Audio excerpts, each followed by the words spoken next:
ഇതാണ് frilled shark. ജീവിക്കുന്ന fossil എന്നാണ് ഇവയെ വിളിക്കുന്നത്. അറ്റ്ലാന്റിക് സമുദ്രത്തിന്റെ ആഴങ്ങളിൽ കഴിയുന്ന ഇവ വളരെ അപൂർവമായേ സമുദ്രത്തിന് മുകളിലേക്ക് എത്താറുള്ളൂ.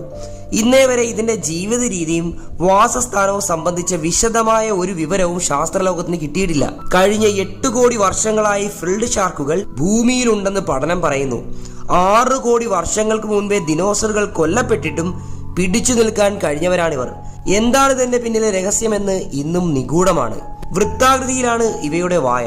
അതിനു ചുറ്റും 300-ലധികം വരുന്ന കൂർത്ത പല്ലുകളും. കണവയും മറ്റു സ്രാവുകളും ചെറിയ മീനുകളുമൊക്കെയാണ് ഭക്ഷണം. ഇരകളെ പല്ലിൽ കോർത്തെടുത്താണ് തീറ്റ തേടൽ.